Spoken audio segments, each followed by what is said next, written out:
As an entrepreneur or business owner looking to increase your bottom line and profits, you need the right economic data on which to make the decisions that will impact your ultimate profitability.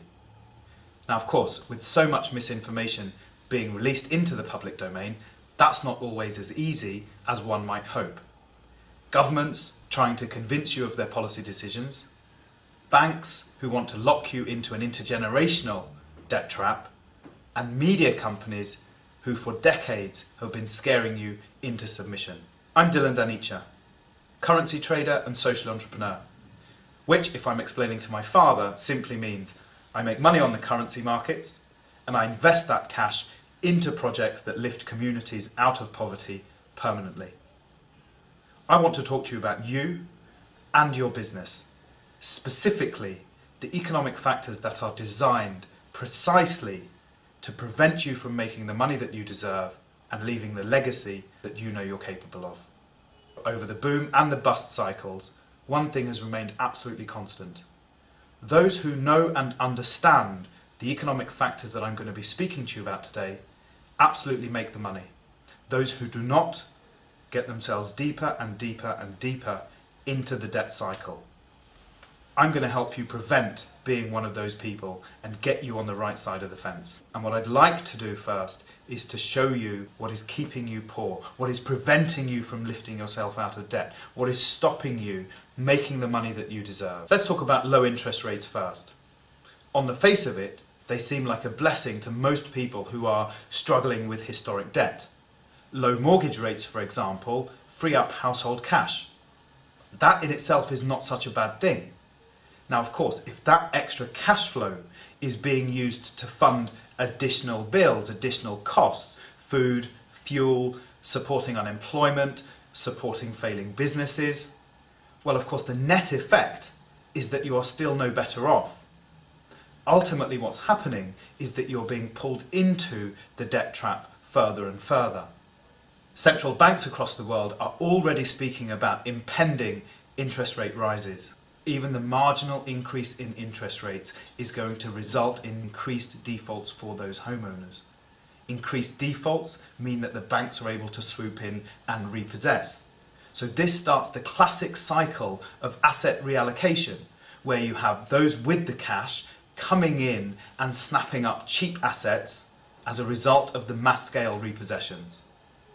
There are things that you can do right now in order to prevent against being one of those people who loses their key asset, being one of those people who suffers dramatically from an increase in interest rates on your credit card bills, on your car payments, on anything else that you may have on finance. The first of those things is to know your numbers. Now, I don't mean just know what your income and your expenses are. I'm talking particularly about the levels of debt that you hold. Understand what your total debt level is. Understand what your total repayments are across all the different debts that you hold. Now, whether that's a credit card or whether that's your mortgage payments, whether that's car finance, even if you've got the sofa on finance or the furniture on finance or the washing machine on finance, understand your total liability. Then calculate your total repayments across all of those debts. And here comes the piece that you really need to do. Understand what proportion of your monthly repayments are going towards your capital repayment and what proportion are going towards your interest payment. Then the next step to knowing your numbers is to calculate the impact of a rate rise on that interest portion. And if I were you, I would calculate a 0.5, a 1%, a 2%, and a 3% rate rise. Understand what impact that is going to have on your repayments. And then look at your existing cash flow and see if your existing cash flow will be able to cope with those increased payments. So let's just run through those steps again. Understand your total debt liability. Include everything that you have on credit, from the mortgage right down to the washing machine. Then understand, out of your total repayments, what proportion is going towards capital and what proportion is going to interest.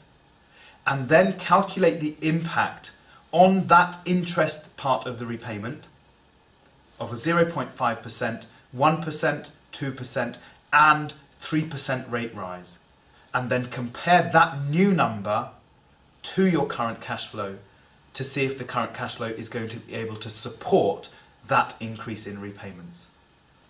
So once you know your numbers in intricate detail, the second thing you need to do is to grow your numbers.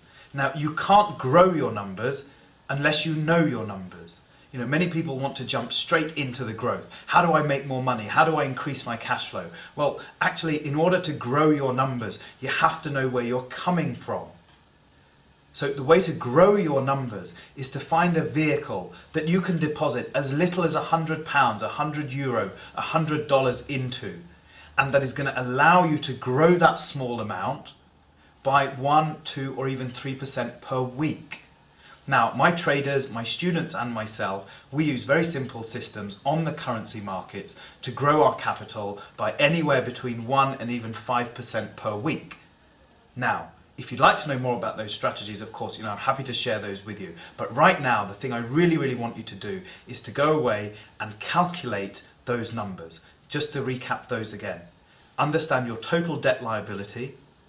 Understand how much of your monthly repayments are going to capital and interest. And then calculate the impact of a 1, 2, 3% rate rise on that interest payment. Okay guys, in the next video, in the next short training program, what we're going to do is look at the second I. Now this is the impending and inevitable inflationary pressure that is going to hit you really hard over the next 12 to 18 months. So I look forward to seeing you on the next video. Thank you very much for your time.